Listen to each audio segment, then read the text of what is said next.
Hello, everyone. Sue.oneschuk here, continuing the workbook lessons of A Course in Miracles. And today we are on lesson 240. And just give me a second here. There we go. All right, just had to adjust something there on the screen. So the lesson is today, fear is not justified in any form. I want to say that again. Fear is not justified in any form. And it goes on to say, fear is deception.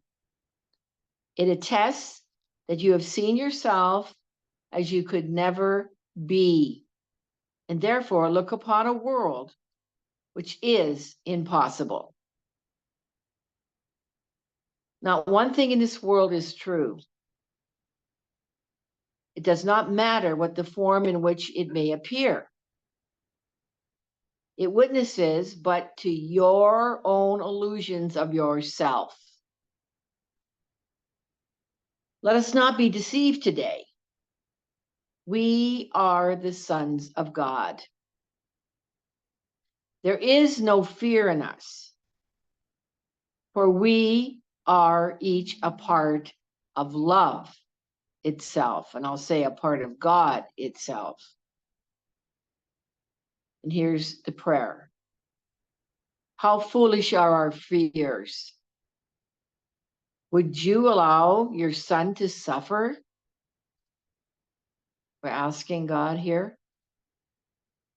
Give us faith today to recognize your son and set him free.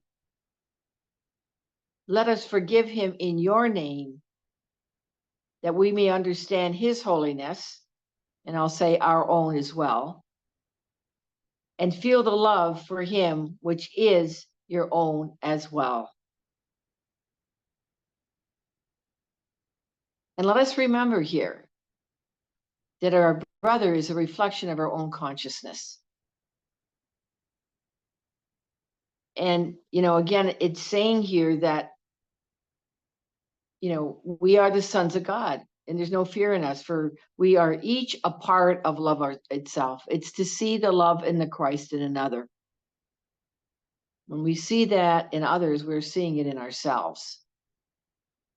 So for this lesson today, I've got some notes here, is that, nothing in the illusion is true. It's all based in fear. And again, the ego identity that I've created, have taken on, it's also all based in fear. Just take a look. And it's not true. It says here in this lesson, again, reminding us that fear is deception. Anything that arises from fear is not real. And the thought of separation, or one problem, is based in fear. Fear of punishment from God. Holding on to the guilt that we've separated. And all of that, again, is not real. And the ego identity that we've developed it's as well. It's not you. It's not the truth of who we are, who you are, who I am, because we've been created by love, by God. Remember, I'm not a body, I am free, for I am still as God created me. That is the truth. That's the truth of who we are. There's no falsity in that. And the ego does not want us to believe this, because, again, the ego wouldn't exist. Again, anything based in fear, the thought of separation is fear. Problems, special relationships, time and space, the ego's illusory world, all the stories, the past, all the things that the ego is pursuing. The ego defending itself. The ego's ultimate goal of death. All of this is not real. Again, it's all based in fear, and it says here in the lesson, that fear is deception. And it tells us here in line 5. It witnesses fear. It witnesses but to your own illusions of yourself. And back in lesson 160, which was at home, I am at home, fear is a stranger here. It says there is no home, or there is no home can shelter love and fear, because they cannot coexist. We're either in fear or we're in love. It said, if you are real, then fear must be illusion. And if fear is real, then you do not exist at all. So that's what it says in 160. And I'm going to go and read from chapter 5, section 2. I'm going to read some paragraphs from there, and it is titled The Voice for God. And it says in the second paragraph, the Holy Spirit is the spirit of joy. He is the call to return with which God blessed the minds of his separated sons. This is the vocation of the mind. The mind had no calling until the separation, because before that it had only being, and would not have understood the call to right thinking. The Holy Spirit is God's answer to the separation, the means by which the atonement heals until the whole mind returns to creating. It goes on to say the principle of atonement and the separation began at the same time. When the ego was made, God placed in the mind the call to joy. The call is so strong that the ego always dissolves at its sound. That is why you must choose to hear one of two voices within you. One you made yourself, and that one is not of God. But the other is given you by God, who asks you only to listen to it.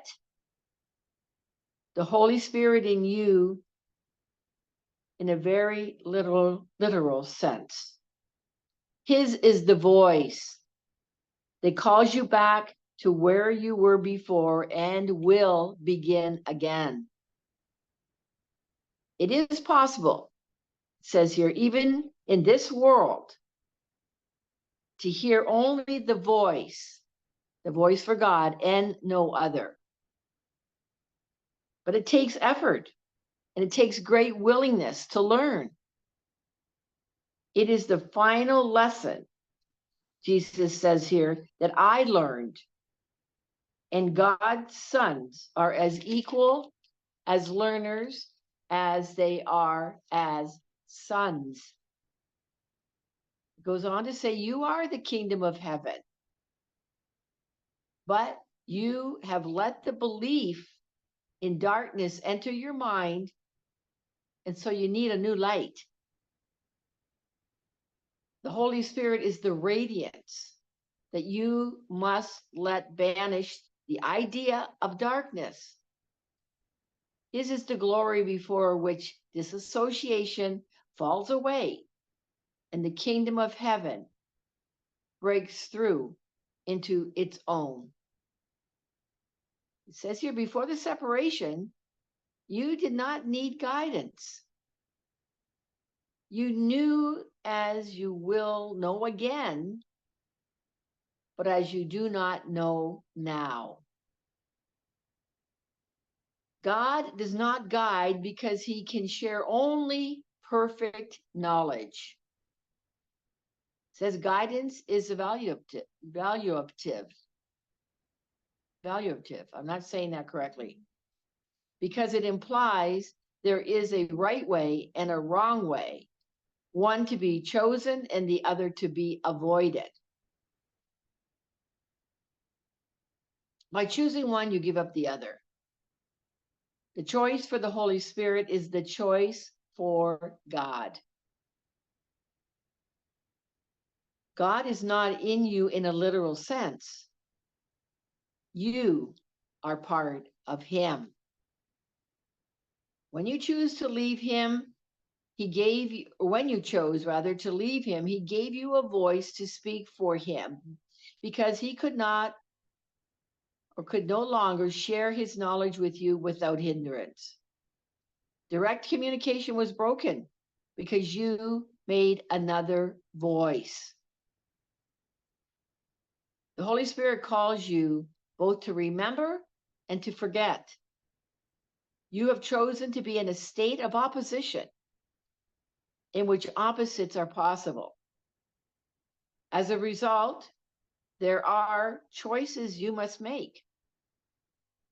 In the holy state, the will is free, so that its creative power is unlimited and choice is meaningless. Freedom to choose is the same power as freedom to create, but its application is different. Choosing depends on a split mind. See, we have a split mind. And the Holy Spirit is the only way of choosing, or is the one way of choosing. And God did not leave his children comfortless, even though they may choose to leave him. The voice they put in their minds, the voice that you put in your mind, was not the voice for his will, for which the Holy Spirit speaks.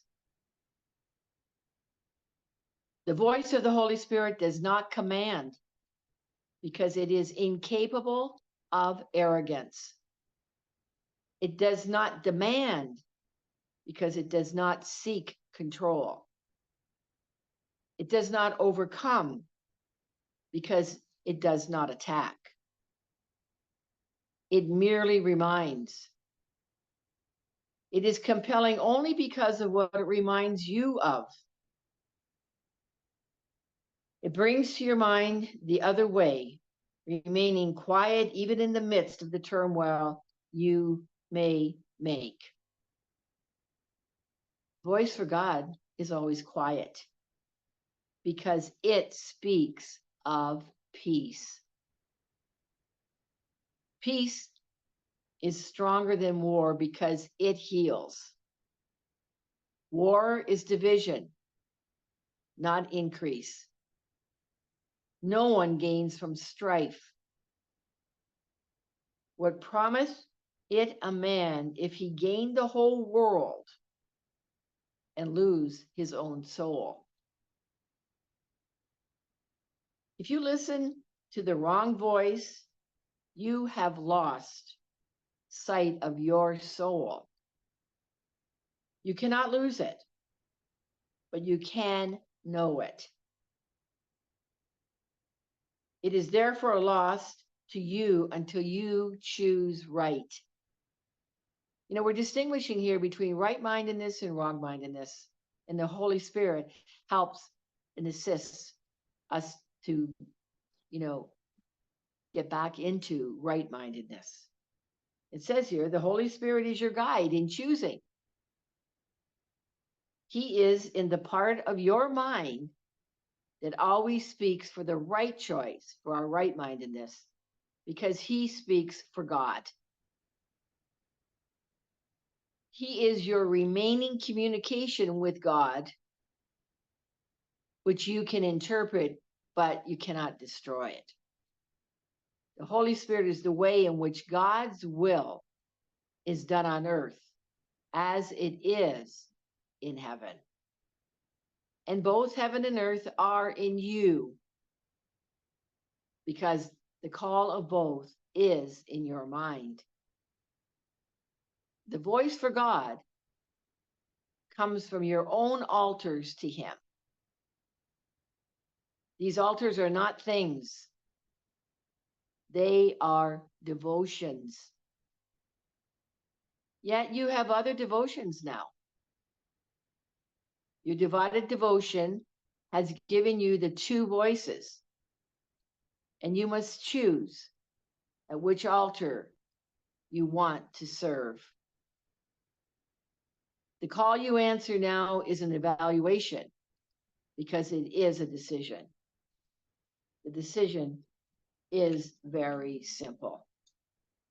It is made on the basis of which call is worth more to you. So further down in the 11th paragraph, it says here, when you're tempted by the wrong voice, call on me to remind you how to heal by sharing my decision and making it stronger. As we share this goal, we increase its power to attract whole sonship and to bring it back into the oneness in which it was created. It says, remember that the yoke means join together, and burden means message. So it suggests here, let's restate, my yoke is easy and my burden is light. And restate it in this way. Let us join together, for my message is light. All right. I'm going to find back here again.